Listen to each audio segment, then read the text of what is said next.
All right, so I'm going to be going live today with Art Davie and Sean Wheelock. We're going to talk a little bit about Campbell McLaren, and we're also going to talk about Art Davie's book, Is This Legal?, which is right behind me here. So I'm going to bring them in.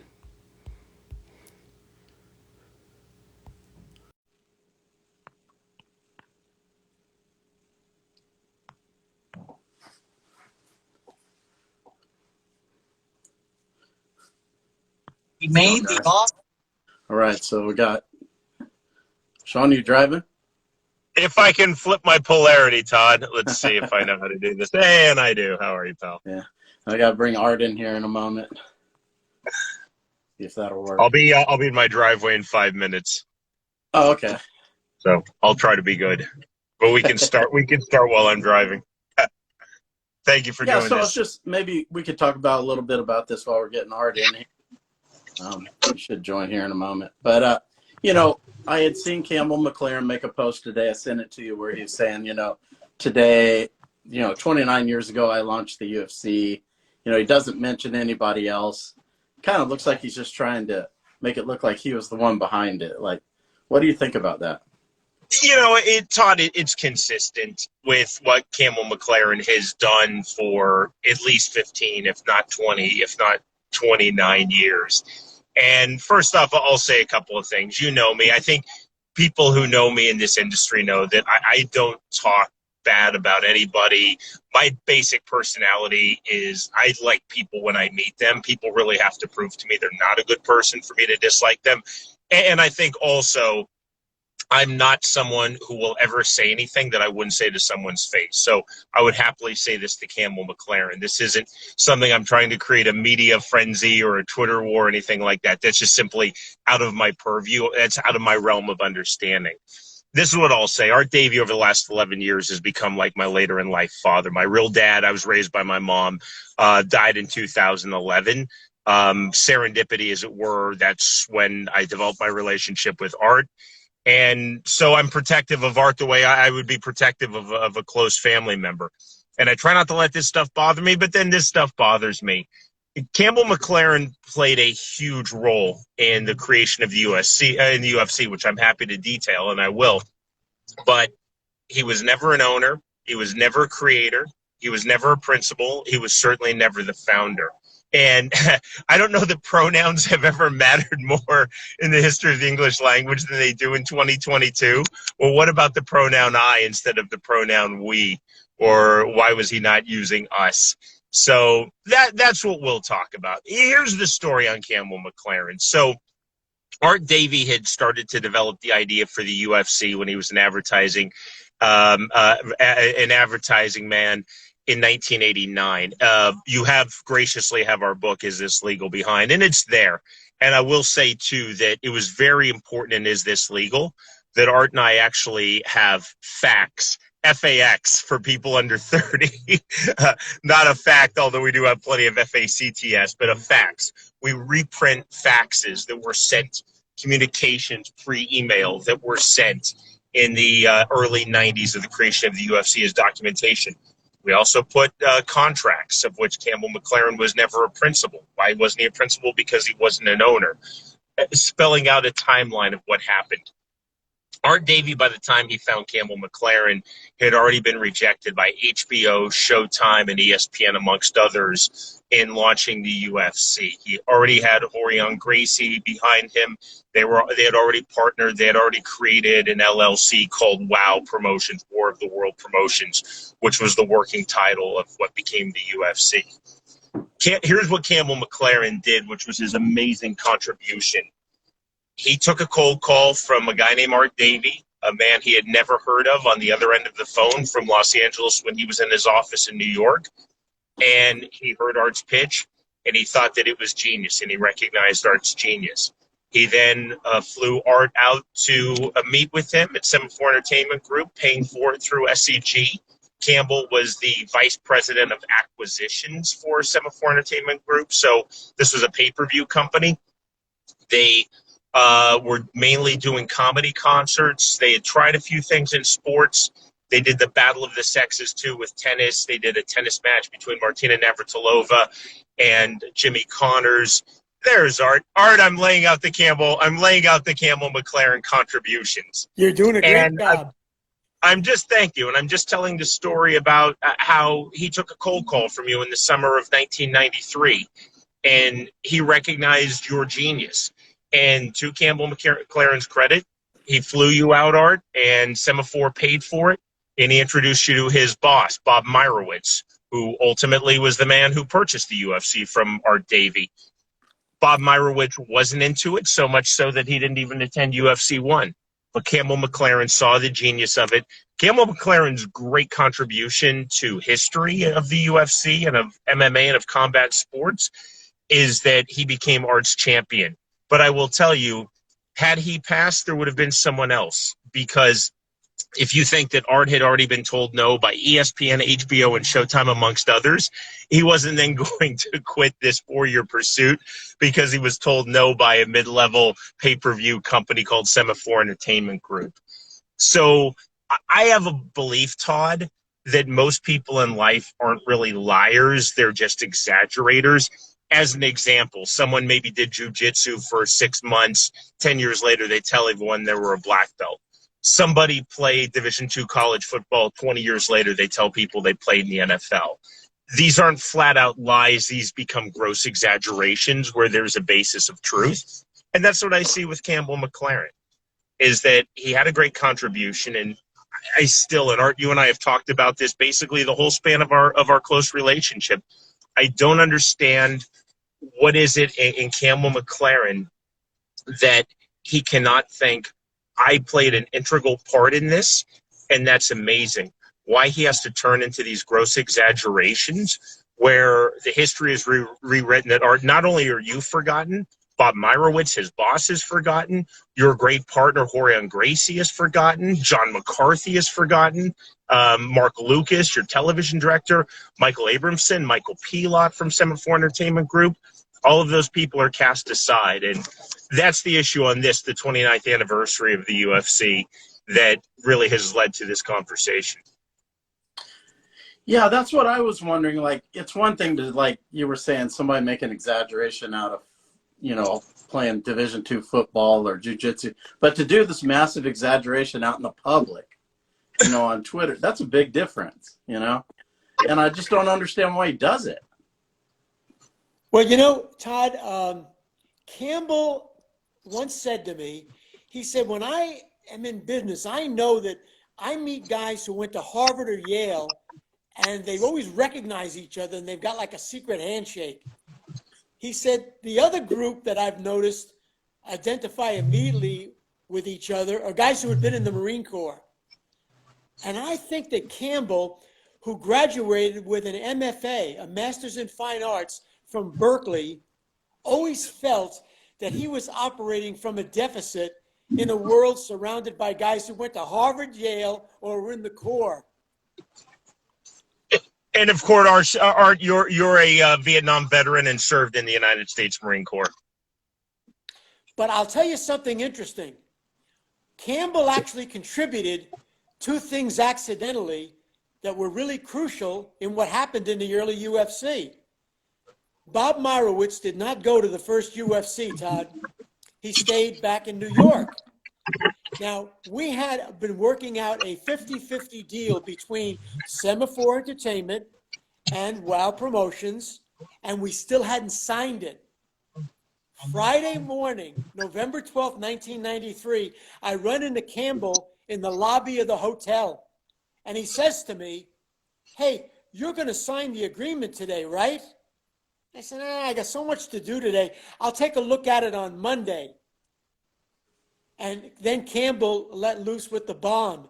He said, you've got to sign it today. I said, why? He said, Viewers' Choice Canada, and Request will not run the show unless Semaphore has a contract with you guys. You guys and the fighters are the talent. When I realized that, I knew that I had Bob Meyerowitz over a barrel. Campbell had let the cat out of the bag. It was a 50-50 deal, but Semaphore had preliminarily agreed to pay for the TV production cost, the marketing costs, And Horian and I, through our company, Wow Promotions, we put up the $100,000 for the first UFC purse. So when I got Bob on the phone 2 hours before the show, I said, Bob, I'll sign the agreement, but starting in show 2, you pay for the fighter's purse and the fighter's appearance fees. And we still keep the 50-50 deal. Campbell let that cat out of the bag. I don't think to this day that Bob really knows that Campbell accidentally screwed him. But the thing I'm curious about, I want to know you guys' opinion, both of you. Why is it that he's just kind of making it look like it was just him? Maybe he didn't get enough love as a child, perhaps. Credibility. He's got Combating America. And quite frankly, he was an employee at Semaphore. He wasn't a principal. And I think that he needs the street cred to be able to say, well, 29 years ago, I was there at the beginning. In fact, if it wasn't for me, there'd be no show. I'm not surprised by it, and I'm not as offended by it as Sean and John McCarthy are. Both of them would willingly give Campbell McLaren a free jiu-jitsu lesson if they saw him next. And I was texting with John McCarthy. Yeah. Todd, I was texting with John McCarthy about an hour ago. It's very purposeful what he's doing. You know what I mean? And it's not like we're all dead. I don't know how he thinks he can do that.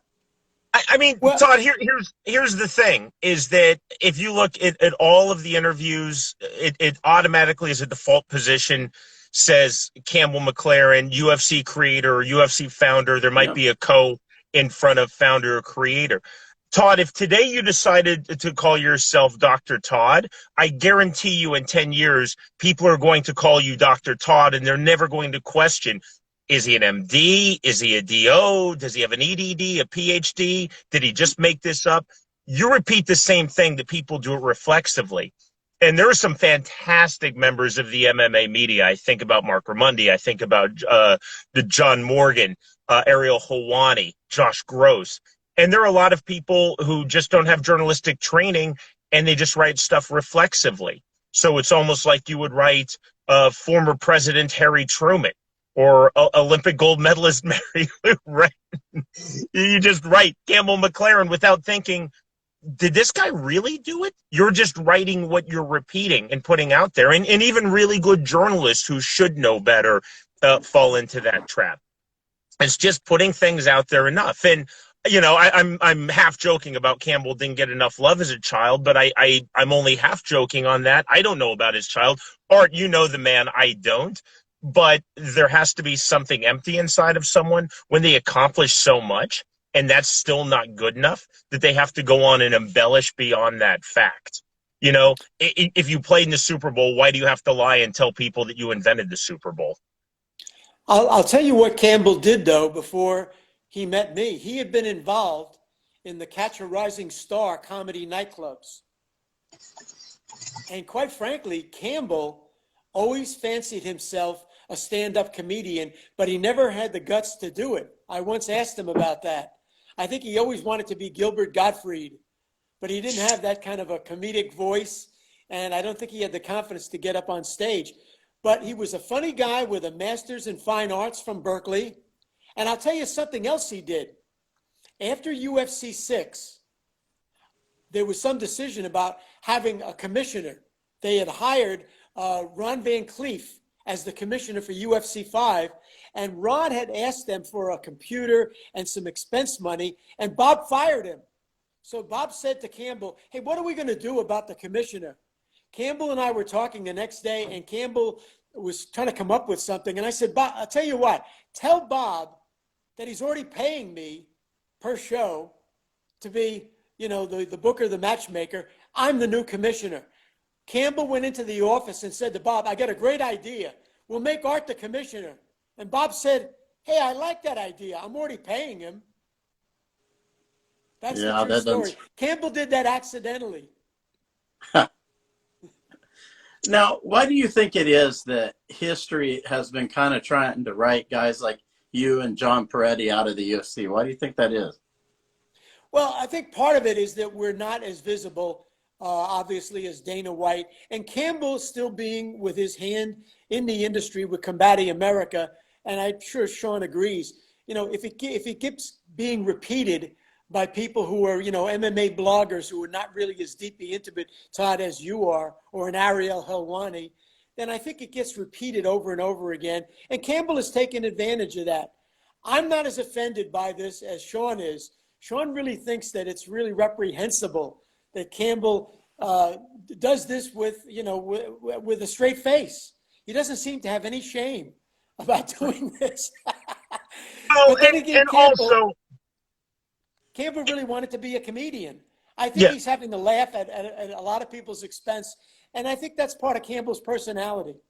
And Art, and nowhere in the book, and again, Todd, you have the book behind us, Is This Legal?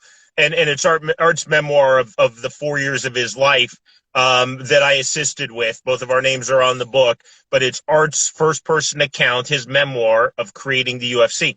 There's nothing bad about Campbell in there. And Art, even as you and I were putting the book together, you wouldn't say a bad word against Campbell, and you really haven't. I think it's important, though, for you to, in this platform, to tell the story of the last time that you spoke to Campbell and really what turned your relationship. Well, Sean is right. I haven't seen Campbell in 9 years. I got a call from Dana White inviting me to the 20th anniversary in 2013, and he had invited Campbell as well. So we literally met at the hotel, and I think he was sitting with Jan Wink, who later did some public relations for the UFC.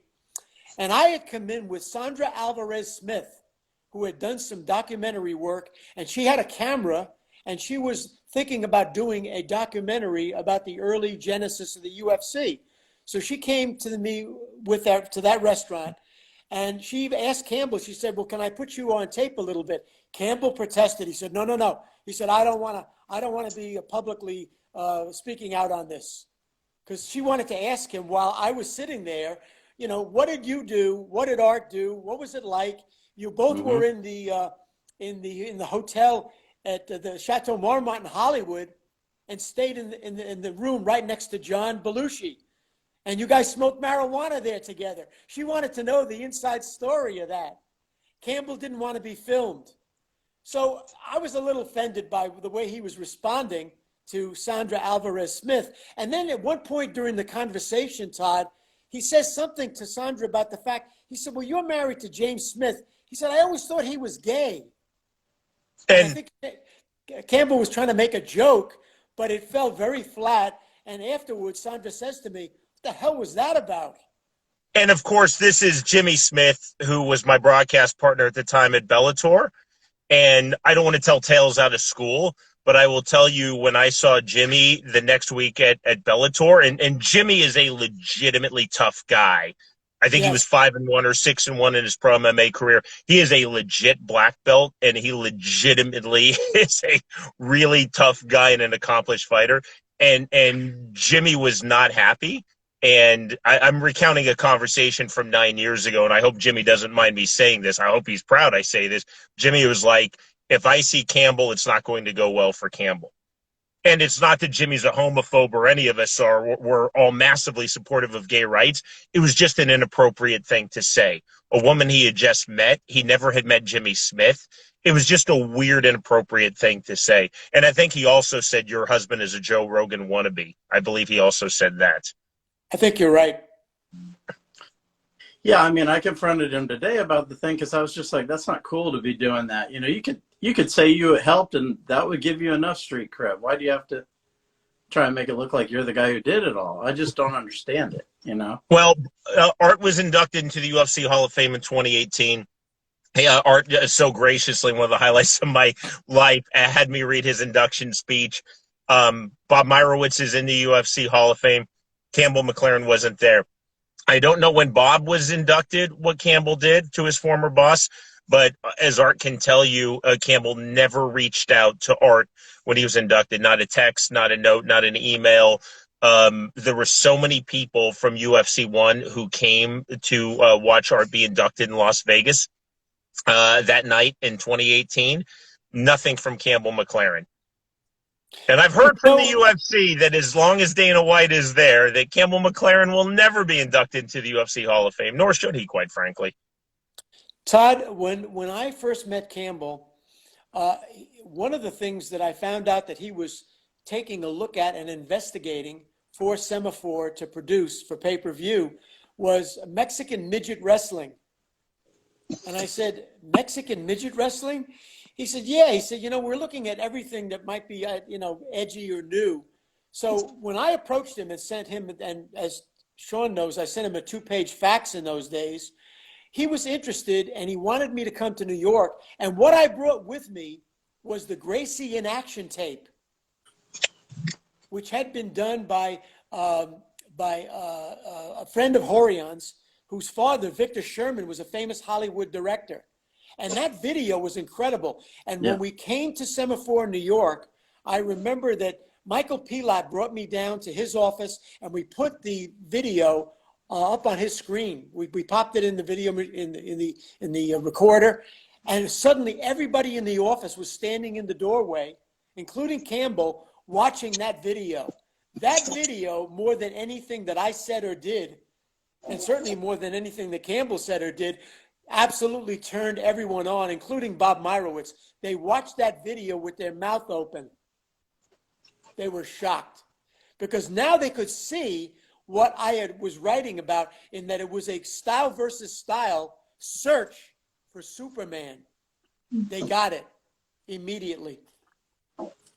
But I mean, I'm amazed at you. It doesn't seem to piss you off at all that they're basically saying they created your idea. Why is that? Why is that you Well, feel that way? here's something interesting, Todd. I realized that by my fighting for Semaphore to pay for the purses starting in UFC 2, I actually started Bob Myrowitz on the idea that we really didn't need to be a full 50% partner. I was really showing him on some level, Todd, that we were the talent. We and the fighters were the talent. So by UFC 3 or 4, Bob wanted to know if he could buy Horion out.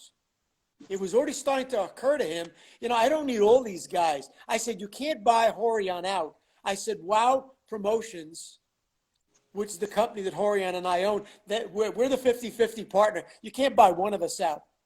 But it had already started Bob thinking. So when I saw the political problems that we were having by UFC 5, I myself began to realize, it might be wise to get out of this while the getting is good. And I proposed to Horion that we sell. And when I went to Bob, Bob was amenable. And he said, you mean I could buy WOW? I said, yes, but now you got to come up with the price. So 2 weeks after that, Bob calls me up. And he says, well, now I got to hire you. I was almost expecting that call because they didn't know where the martial artists were. They didn't know how to book it. They didn't know how to do the matchmaking. And they hired me for a big 5-figure number for every show for the next 2.5 years. But I think it got Bob thinking early on that, our money with BMG in Europe to fund this and our TV prowess, we're as important or more important than the talent. He started to deal with us like he was dealing with, a Bruce Springsteen or Andrew Dice Clay. We were talent. I think that started when he realized he had to pay for all 3 of the big expenses: production, marketing, and the purses. In a sense, I started that ball rolling by fighting him and telling him, well, I'll sign the agreement, but you got to pay for the purses starting in UFC 2. And Art, something I was thinking about actually is Todd, you reached out to Art and me this morning, and as I was thinking about it in the 2-hour interim before doing the show, and again, it's in our book, Is This Legal? Art, you raised $112,500, you and Horion. You basically did a pitch, and you came out of advertising. You know how to do this. It was at Gracie Jiu-Jitsu. You got 29 investors of different amounts, I think as low as $1,500, raised a total of $112,500. Campbell McLaren was there, and you expressed your gratitude in our book about Campbell McLaren came out to show the support of Semaphore. But what I was thinking, and I've never thought about this before, Campbell could have been an investor. So for someone who for at least 25 years has claimed that he was an owner of the UFC, he actually could have been an owner of the UFC, because you had 29, for lack of better terms, civilians who invested in WOW Promotions, which was the company you created with Horion Gracie. So he could have been an owner. He was never an owner on the Semaphore side, because Semaphore did the pay-per-view and Semaphore was owned by Bob Meyerowitz. He was an employee of Semaphore Entertainment Group. But I don't know, Art, if you've ever thought about that irony, but Campbell, to show support, flew to Los Angeles, heard your pitch, could have thrown in $5,000 or $10,000 and chose not to.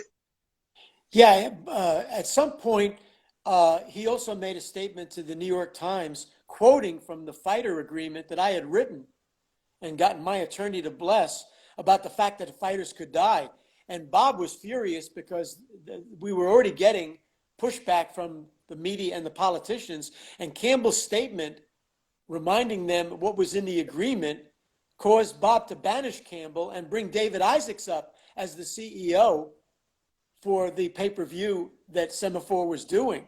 Campbell could have invested at some point, could have come to Bob and said, you know, I'd like to put $15,000 or $20,000. I could. In fact, Campbell was getting a Christmas bonus every year.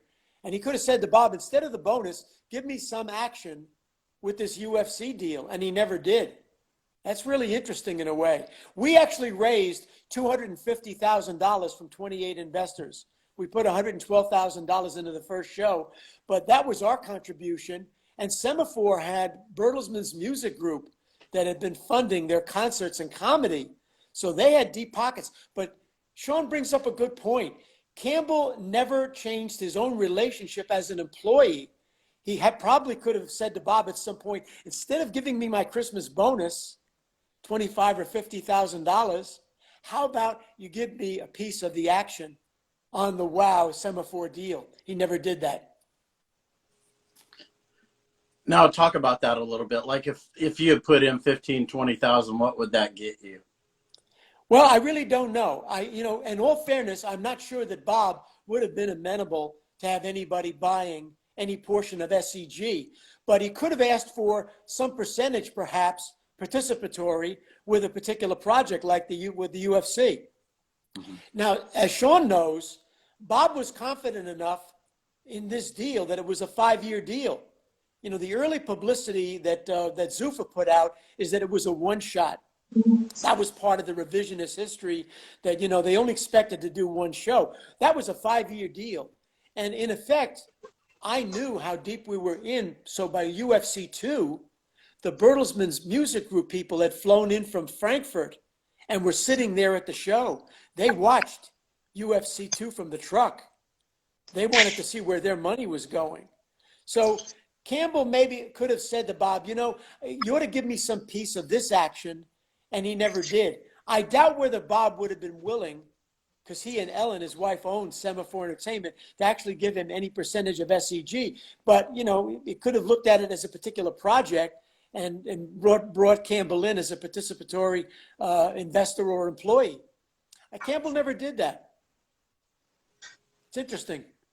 Now, was the sale, he wasn't involved in that either, was he? No. No. Yeah, that's another thing. He makes it look like he's the one who sold to Zuffa. No, you know? Absolutely not. Bob, as I said, wanted to buy Horion out after UFC 3, and I said, you can't buy Horion, you could buy the company, our company, but you can't buy one of us. So Bob was already thinking of that. Now, after UFC 5, the difficulty of going back to Charlotte, the New South, big insurance companies downtown, big banks, we were thinking, how are we ever going to get into the New York and the Los Angeleses of this world? I saw the handwriting on the wall, and I could see that what McCain was doing, writing the letter to the other 99 senators, the other 50 governors, was the beginning of a wave. So I called Bob up and said, Bob, are you still interested? He said, let's sit down and do it. And we put together a deal in basically 2 weeks. Bob knew what he wanted. I knew we wanted to get out, and I sold Horion on the idea. In the new WOW office, I brought Horion over from the academy, and I said, we're going to sell this. Horion really didn't want to do it. But I said, look, your brother isn't even coming back. I keep asking you, can I put Hoist in UFC 6 in Casper, Wyoming? And you keep putting me off. Your brother Hickson has already turned me down. So the Gracies are finished fighting. I said, why don't you admit that to yourself? Let's get out now while the getting is good. So I talked Horion into it. And Campbell was not involved in that sale at all. It involved Bob's brother, David, who was Bob's attorney for Semaphore Entertainment, and Don Moss, our attorney, who had been with Disney in Pasadena. That's who put together that deal. Me, Bob, and the two attorneys. Campbell was not involved in it at all. Now, do you feel like you had no choice but to get out at that time, or do you regret it? Not at all. I felt that the handwriting was on the wall. I was one of the, in fact, I take credit that I was the only one who saw it that way. Horion didn't understand why we were selling. He said, well, why can't we hang around like we're still owners of the WWE? I said, let's sell it now while the money is good and while we're still on top. Bob Meyerowitz didn't want to sell, and he didn't sell until Zuffa came along and gave him $2 million in 2001. I was the first one to say, you know something? The rope is around our neck, and the politicians in the New York Times are pulling it tight. Campbell didn't see it. Bob didn't see it. Horion didn't see it. I saw it. I knew it was the right move. And Bob Todd, would write us a check. And then Bob hired me. I spent the next 2.5 years at $50,000 a show, booking and matchmaking the show and being the commissioner of the UFC. and Todd, that's why it was so seamless. And as someone who was a kid who was watching every UFC pay-per-view live in that era, starting with UFC 1, and I'm nerdy enough that I still have, I think, all of those on VHS that I recorded. Not the VHS that came out later from Vidmark, but, you know, the nerdy kids who would put in the blank and then hit play record on the VCR. My kids are young. They have no idea what I'm talking about. I still have those. But as a fan, from 5 to 6 was seamless for me because Art was still there. Art was doing the exact same job. The difference was he was no longer the owner. Bob Meyerowitz was now the owner. By the way, Campbell McLaren wasn't an owner before or past, but that's why it was seamless. Art was still finding the venues, finding the talent, working with John McCarthy and Jeff Blatnick on the rules. And at that point, Sean is right. Campbell was basically out of the loop because of what he had said to the New York Times. Bob had demoted him and elevated David Isaacs, who was a Harvard graduate and who had worked for BMG in Europe. David Isaacs took over from where Campbell was. Campbell had been demoted. So that's really interesting when you look at the evolution. And as Sean knows, once Horion was gone and I was still there as booker, matchmaker, and commissioner, I began to bring in the wrestlers. I had seen a video that Horion had in his office with Hickson Gracie rolling with Mark Schultz up at Brigham Young University in Utah. And it took Hickson 20 minutes. Yeah. Yes. It took Hickson 20 minutes to get his arm. So I started to bring in the wrestlers, starting with Severin. And that led to Coleman. That led to Couture. That led to Mark Kerr. I started to bring in the Brazilians that Horion never wanted me to bring in because he had one of his brothers in. I started to bring in Amory Betech, Murilo Bustamante, Marco Ruas. I was then really running at top speed by UFC 6 in Casper. Sean is right. It was seamless. From 4 to 6, I was still the current presence and the face of the UFC in terms of handing the check to the winner. But now more than ever, I could bring in the fighters that I always wanted to bring in, the wrestlers in particular, brought in Tank Abbott and his posse, Tito Ortiz, Vitor Belfort, people that Horion said, oh, Vitor Belfort. He was upset because we wanted to call him Victor Gracie. He's never been a Gracie. He could never be a Gracie. And you don't understand, he said to me. He's not really one of us. So I brought him into the UFC. It was a great time, Todd, a great time. But, you know, now that when you're saying you saw the writing on the wall, obviously, like, Zuf and them were able to get those people off their backs. What did you think about that? Get which people off their backs? You know, like the politicians and whatnot. Oh, I knew it was inevitable that this was there was an easy target. You know, politicians are smart enough. These are the guys who run for class president when you're in high school, you know? They're popularity guys, and they're smart enough to get in front of any parade. And it was easy to see that the brutality of no holds barred fighting, you can kick a man when he's down. I mean, a guy like McCain, this was perfect. He had been a boxer at Annapolis at the Naval Academy. You know, they have gloves in the Marquis of Queensberry rules. I saw that politicians were going to absolutely eat this up. They can't solve the problem of inflation or unemployment or racial division or foreign policy issues that were beyond our capacity. Look, I was in Vietnam. I saw what the government can and can't do. So I thought it's easy for politicians to get on board this UFC issue. It's an easy issue. It's like being against pornography. Who cannot be? If you're a politician, at some point for you to be asked, what do you think we should do about pornography? Well, let's ban it. We shouldn't have any of it. You know, it's easy. I saw where that was going, Todd, and I knew that the wave was only starting. And so to get out at UFC 5, I look back on it, I was prescient. I was thinking ahead of the curve. Nobody else was ready to admit it. I was ready to admit it. But what I mean, Zuffa has continued to go on. So why do you think they were able to do that? Well, it was an easy target. And you got to remember that one of the smartest things that was ever done, and I gave credit to Lorenzo and Frank Fertitta at the UFC Hall of Fame in 2018, they were smart enough to bring Mark Ratner in as vice president of government relations. This guy had been the head of the athletic commission in Nevada, the most widely respected boxing commission in the country. To bring Ratner on board was to pave the way to getting this sanctioned in other states and in the 9 provinces of Canada. Brilliant. And that was what you needed to do over the long term to be able to overcome what the politicians like McCain and the New York Times were saying. And remember, when I saw Lorenzo Fertitta at the 20th anniversary show, we were back in the VIP lounge having a martini, and Arnold Schwarzenegger came over to join us. And Lorenzo turned to me at some point and said, you know, I only bought the 3 letters. I knew exactly what he was saying because I'm an ad guy. He said, I paid for the UFC. He said, Bob had hocked everything. Bob Meyerowitz had hocked everything. He said, the content to Vidmark.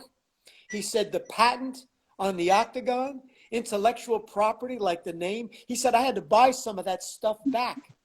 They basically didn't make money for the first 4 or 5 years. And Lorenzo admitted that once in an interview in Indianapolis at a UFC show there. He said, we went $50 million upside down. I give full credit to Lorenzo and Frank that they had the brains, the money, and the balls to do what Meyerowitz and I didn't or couldn't do. I give them full credit. Now, what do you think about Power Slap? And now they're getting into that. Why do you think Lorenzo and Frank won in on that? I thought that was interesting that Lorenzo and Hunter Campbell and Dana went in on this. But I got to tell you something. It was on the nightly news here in Las Vegas in Clark County almost immediately compared, as Sean knows, to 29 years ago. The average, you know, Brian Gumbel would go on TV 29 years ago and call it human cockfighting. So slap fighting, I think, is going to find an audience. I think that the kind of resistance which the UFC experienced in the early years has evaporated. It's not the same kind of easy target. I give Dave Feldman a lot of credit for basically creating the niche of bare knuckle fighting championship. He's moving into a number of states that now are looking at, favorably in sanctioning his new sport.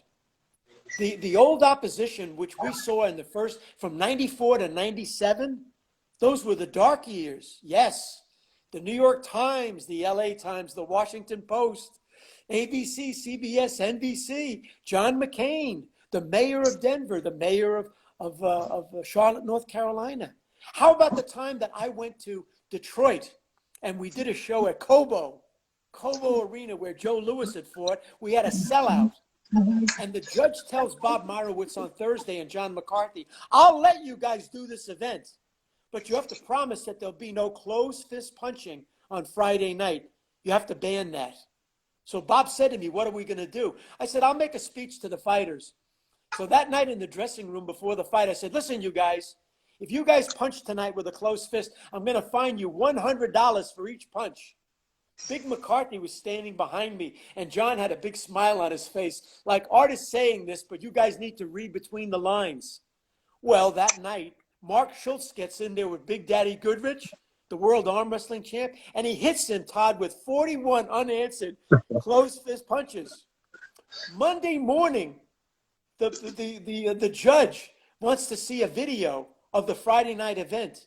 He looks at it, realizes that we've given him the Mickey. He calls up the chief of police and says, arrest Art Davie. I had already left town the night before. And the UFC, Todd, didn't come back to Michigan, the state of Michigan, for 17 years. That's the true story. And Art hasn't been back since. I haven't been back in Detroit ever since. Now, I know you talk about slap fighting, but I know you did X-Arm. How far do you think the slap thing can go? Well, you know, I just got a text from Cobra Rhodes, who was one of my advisors on X-Arm, a great arm wrestling champ, becoming a great actor, by the way, in a new movie with Will Smith. And he said to me, you know, X-Arm was ahead of its time. He said, we had a wonderful set of rules, and I give credit to Ted Williams for Gladiator Challenge, who was a consultant for me, and it helped me write the rules. And look at what Dave Feldman has done with Bare Knuckle Fighting Championships by having Sean Wheelock bring John McCarthy to the table, and John writes the rules for Bare Knuckle Fighting Championships. It goes to show you that if you have some experience in this business and you know what you're doing and the timing is right, you can play the game. Well, how far do you think the slap thing will go, in your opinion? I'll bet that Lorenzo and Dana and Hunter Campbell are very successful with it. And I posted something on Instagram about that 2 or 3 weeks ago. I think they'll be successful. I think they're also having some people come out already and talk about CTE. You know, there's no defense in that event. You're not defending against the slap. You're just seeing how many you can take before you quit, or your brain, you know, rackets off the inside of your skull. But I suspect that it's going to be a successful event. Why do you think they got involved in this, though? They already have the UFC. The Fertitas got out. Why do you think he was able to drag them back in? Or were they never really out? Well, I think they were out, but I think that you got to remember that Lorenzo probably has $2 billion in his pocket. Yeah. And he's probably bored. He's a younger guy. He's younger than I am. He's a smart guy. And I think he saw another opportunity. Dana was the guy who early on got in with John Lewis and turned Lorenzo and Frank onto the UFC. I think what they've done is look at this new phenomenon and saying, wait a minute, is this possible that we could take this and turn this into something that people will have streaming? Lorenzo told somebody that I know a few years ago, he said, the future is on your phone. It's streaming. Lorenzo's a very smart guy with $2 billion in his pocket. Why shouldn't he do something like this? Why not?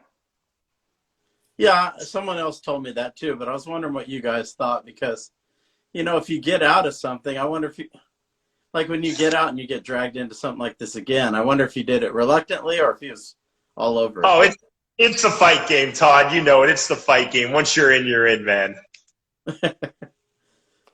On the other hand, when I retired and after 2012, when we finally pulled the plug on X-Arm, realizing that we couldn't get a deal on cable TV, I basically lost my interest in staying directly in the fight business.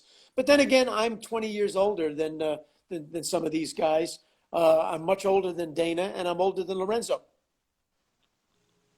Let's talk about your book a little bit, since we're, you know, kind of winding this down. Let's talk about the Is This Legal? Which one of you guys wants to go first? Sean? Well, let's get a plug in. So Art and I talked about when the book actually came out. It was impossible for me to believe. I even misremembered the date. I was thinking it came out in 2015. I was still commentating for Bellator. It was July 1st, 2014. So the book came out 7 years ago. And Art and I were talking about let's bring it out. Let's talk about it again. So we've done some social media posts, and very happily, that's given us a big uptick in sales. Because I think there are a lot of people who are either unaware of the book in 2014, or quite frankly, weren't fans of the MMA, of the UFC or MMA in 2014. So for them, it's almost like a new book. I will tell you professionally, it's the thing that I'm most proud of. Art and I were close when we started working on the book, and like I talked about earlier, it's this whole other family relationship that evolved directly out of the year plus that we spent working on the book, and 7 years later, we continue to be closer every day. What I'm so proud of on the book is that it's the true story. Even though it's Art's memoir, everything in there is true. There's a pretty prominent, Art, I haven't even told you this, there's a pretty prominent MMA manager who contacted me that she purchased the book, and I told her everything in there is true. And John McCarthy, who has an amazing memory, I pride myself on having an amazing memory, and I think John might even be ahead of me on amazing memories. John McCarthy, I gave him a manuscript. I was commentating a Bellator at Mohegan. John was there.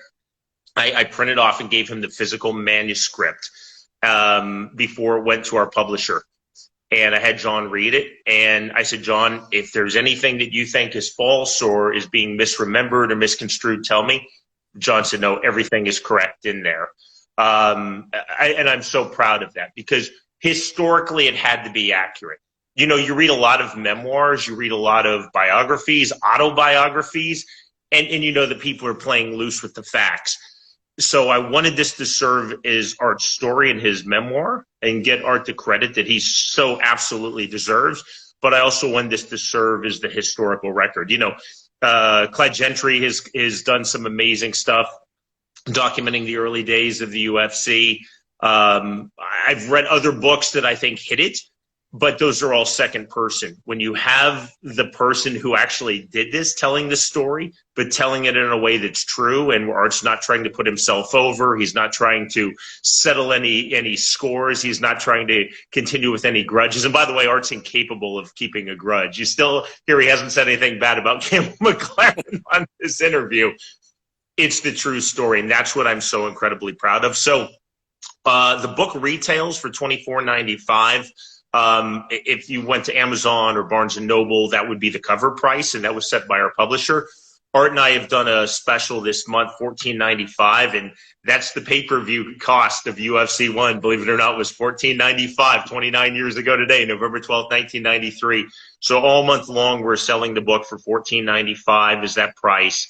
And you can go to our website. You can purchase it directly from Art and me. It's isthislegalthebook.com. isthislegalthebook.com, and through the month of November you get that $14.95 price, $10 off the cover price. Todd, what was interesting, Sean came up with a brilliant idea early on in terms of memoirs. He said to me, he said, memoirs fail because they either go in one direction or the other, and both are mistakes. You either go in the direction of, I'm the great I am, and it's basically an opportunity for somebody to take a bow and pat themselves on the ass. Or he said what they do is they complain about the fact that they've been screwed by somebody, and the book becomes a lament and basically a revenge on whoever they think screwed them. Sean said if you write a memoir, he said it's really got to go right down the line, give credit for everybody that was there, right down to your receptionist. And he said, make sure that you don't wind up looking like you're patting yourself on the back on every other page. He said, also remember, if you're reading a book about the Revolutionary War, you know that General Washington becomes the president, but you want to make it a page turner so that at the end of every chapter, you want to go on to the next chapter to see, are you going to be able to do this? And he really was a great editor. So I was able to keep the suspense going with the kind of problems that we ran into. And we go from chapter to chapter, how, you know, the boys from Brazil, the New York Bankies, the Semaphore people. And I think we've done a good job of telling the story and giving credit to everybody who made it possible, or who also maybe created some political problems for us on the side of the media and the politicians. And those, I guess, we were not willing to, you know, be that generous to. But in terms of everybody that worked on this project, including Campbell, we try to give everybody credit.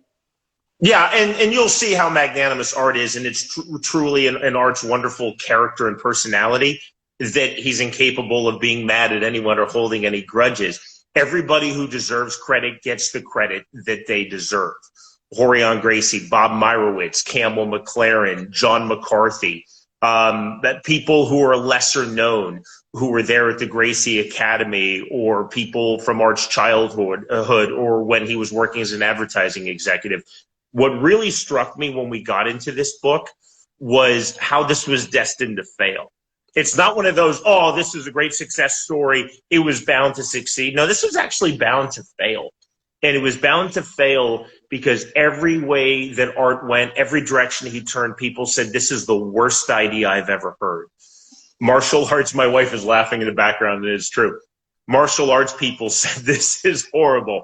TV people said this is horrible. Boxing people said this is horrible. Sports people said this is horrible. Everyone said this is horrible. Art actually, and it's in the book, had to take out ads in magazines. And my 11-year-old daughter, baby, a magazine was a paper thing that you turned. Magazines are lost to history. Inside karate, inside kung fu, black belt, advertising to get fighters. Tony Lopez, who's still fighting, it was at BKFC1, who's a buddy of mine. Actually, Art, I don't know if I told you, Tony Lopez actually filled out the ad and applied. You didn't choose him, but Tony Lopez, who's still fighting at like 50 years old. That's how desperate it was. Art kept trying to call Dan Gable to get a wrestler, and he could never get a call returned. He was calling to Japan, trying to find sumo fighters. They were hanging up everywhere he turned. He would call the Penjak Salat Federation, click. He would call the Taekwondo Federation, click. People were saying this is horrible. And advertisers didn't want it. Fighters didn't want to be a part of this. Chuck Norris didn't want it. Chuck Norris, and that's and it's in the book, but that's where Is This Legal comes from. Art, it's your story. I'll tee you up and you tell it. But this just shows how deep this went, that everyone except for Art Davie and his sheer will and force of personality and unwavering passion and determination brought this to life. If you tell the Chuck Norris story, though, I think that's spot on. I've always got to give credit in any version of this story, which leads to the book, to Horion Gracie. Remember that I discovered the Gracies in a Playboy magazine article, Bad, that a sportscaster, a sports writer named Pat Jordan did in September 1989 in Playboy. I found it in the library, in the Torrance Library. So I give credit. That's a good library, Art. My library in Shawnee, Kansas didn't have Playboy. Right. On the other hand, without the Gracies willing to step forward and take on all comers, you know, the Emin Bostepis of the world in those days in Black Belt magazine were saying that they were, you know, undefeatable and that they had death techniques that were, you know, would have been illegal. And it was the Gracies who enabled me to move forward. And I give Horion full credit that early on he said to me, well, he says, I don't even care about all these other arts. He said, you seem to do a lot of reading. He'd never really heard of Penjak Salat when I brought it up to him. He had heard of Sambo, but Penjak Salat, he thought I was making it up. He said, where is that from? Is that from Cleveland? He didn't know. So early on, Horion gave me a lot of room to, I became the booker. And by putting the ads in the magazines, that's how I found Pat Smith through Karen Turner, who was doing kickboxing in the Denver area for Coors Beer, and found Pat Smith. That's how I found Kevin Rozier, you know, through Charlie Anzalone. All of these people really came out of the woodwork. Now, the Chuck Norris thing is, I wanted to use Judo Gene LaBelle as our referee, and I proposed it to Horion. He said, I know Judo Gene. I said, I know you do. Didn't you guys work on TV shows together? He said, we were hired as stuntmen 2 or 3 times. He mentioned Heart to Heart with Robert Wagner and Stephanie Powers. And they were both on the Los Angeles Police Department's advisory committee to come up with martial arts techniques based on judo or jiu-jitsu for the LAPD. And Horion said to me, I don't get along with Gene. I said, well, you know, he was the referee at the Inoki Ali match in Tokyo at the Budokan. I said, you know, having him as the referee, he would know what he's looking at, number one, and he's a name. I said, people will remember him. He was on the Munsters. He was on the Munsters TV show playing a wrestler. I said, you know, Horion said, nope, no Gene LaBelle. So I said, well, what about Chuck Norris? I said, could we maybe get Chuck to come? He said, I've done some seminars with Chuck. Chuck has rolled with my father. He's rolled with me. He's rolled with Nixon. He said, I'll make an appointment. We'll go out and we'll see Chuck. So I had written down all bullet point issues about what we were going to do on one little 5x7 index card. I said, let's go over to his house. I said, you keep that in your pocket. Your job is simply to introduce me. Once you get me in the house and I'm sitting in front of Chuck, I'll do the pitch. You're just there to back me up that I'm legit, because he doesn't know me at all. He knows you. He said, well, let me go over there first. And he said, we've had an issue the last time we did a seminar, and he only wanted to pay me, but not my brothers. And he said, we wound up not doing that seminar. Let me go in first and kind of smooth that over. Then I'll bring you in. I said, great. I sat in the car and parked in front of Chuck's house while Horian went inside. 20 minutes later, I'm sitting there waiting. I'm ready to bite my nails. So, Todd, I'm figuring, what happened? Horian comes out and he says to me, he doesn't like it. I said, he doesn't like what? He said he kept saying the same thing over and over again. I said, what do you mean? What did he say? He said, well, I took the card out of my pocket and I started to tell him what we want to do. I said, well, what was his reaction? He kept saying, is this legal? Is this legal? Chuck felt that maybe the cops were going to show up, the sheriff or the Marines. He didn't want to come. So that was the end. And I never went into the house. Years later, I was at Chuck's house and I owned a TV show that I wanted to interest Chuck in. And Chuck stood up in front of everyone at that meeting and he said, I want to make an apology here while artists in my house. And he said, 11 years ago, I was wrong about the UFC. And I put that in the epilogue to the book, Is This Legal? Because I thought that was a really class thing for Chuck Norris to do. It showed what kind of a guy he is. But I never sat down with him for the first UFC. Horian never got me into the house. Horian got told, is this legal? Chuck didn't want to be there at all. He didn't even want to sit ringside. He was afraid. Do you want to say anything about potential film? Well, I will say this, that 5 years ago, we had a producer approach us, and he had done a couple of movies which had won Academy Award nominations, hadn't done big box office, but he had a great feeling for the book. He had read the book and said, I love this story. Well, he was able to bring a bigger producer in, somebody who'd done movies that had done over $1 billion of box office. And they have optioned the film, and then about 14 months ago, we did a Zoom call with 7 or 8 movie studios. And 3 of the studios bid on it, and one of them finally won the bid, and we signed an agreement in 2021. So they've had 3 writers working on a script based on the book that Sean and I did 8 years ago called Is This Legal?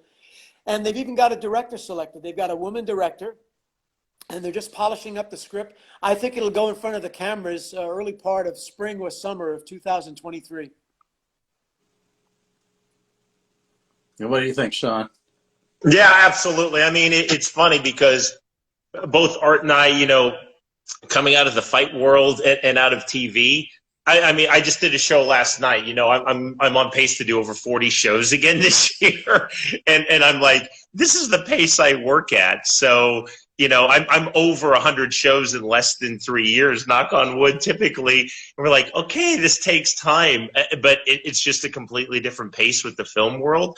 A pace that Art and I, who are kind of men of action, are not used to.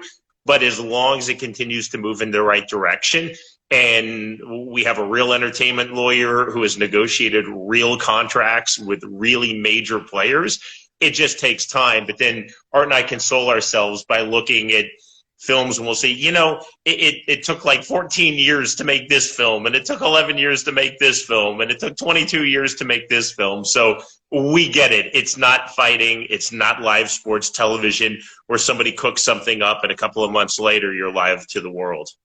But no, I'm extremely optimistic. I do know. Tell them one last time where they can get this book.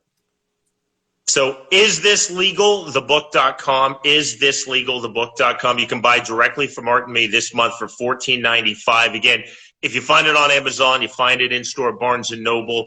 The cover price set by the publisher is $24.95. But Art and I control a certain amount of inventory that way you can buy directly from us. And again, $14.95 is the price that was the pay-per-view cost. look at that, Todd. He'll also Autographed sign by it, our Davie. right? Of He'll also UFC sign it, right? 1 29 years ago today. Yeah, absolutely. We'll get it signed for you. I think you want Art's signature. I don't know if you want mine, but you definitely want Art's. Well, I appreciate you guys taking time to do this because I wanted to really set the record straight on some of this, and You know what? back to the guys that do this. Art, I want to give you the final word, but I'll say this: you will see in the book the contributions that Campbell McLaren made, and again, they were fantastic contributions. They just weren't any of the contributions that he is claiming today and that he's claimed for the last 20 or 25 years. Mm-hmm. But you'll see Art's genuine friendship and affection for Campbell and how Campbell did play a major role in bringing the UFC to light and to life, quite frankly. But again, it's the real story. It's Art's story. All roads lead to Art. You'll see how the Gracies came on board. You'll see where Campbell comes in, Bob Meyerowitz, John McCarthy, John Milius, whose quote is on the book. John Milius, by the way, wrote Apocalypse Now, the screenplay with Francis Ford Coppola, directed Conan the Barbarian. We talked to his son, who was a Gracie student. He read an early draft of the book, right, Art, saying, yeah, this is all true. So the book was vetted. We stand by it 8 years later the way we did coming through. I'm also very proud and happy about the fighters that were there for UFC 1, two of whom have already passed on, Kevin Rozier and Pat Smith. And I still think about those two guys. The 10 fighters, the 8 in the tournament and the 2 alternates were the bravest guys in the world. They were, like test pilots back in the day, and they allowed me and Horion and Semaphore to put them on TV and to prove what a lot of people in the martial arts magazines were claiming, that they were Superman. And we found out who the real Superman was. And that was the success of the show. I really want to thank you today, Todd. It's been a great opportunity for us to tell our side of it. But, Campbell is a guy who was a help and an assist. And I give him a lot of credit that he's still trying to make his way in the MMA world. And quite frankly, I'm really excited about the fact that John McCarthy and Sean Wheelock are still major players in the broadcast business when it comes to mixed martial arts fighting. Well, again, guys, I appreciate you taking time to do this, and always grateful to talk with you guys. Todd, always grateful to be on, man. Thank you, and keep doing what you do. You're huge for the fight community. Thank you. It's great talking to you guys. Thanks, Todd. Have a good day. Take care.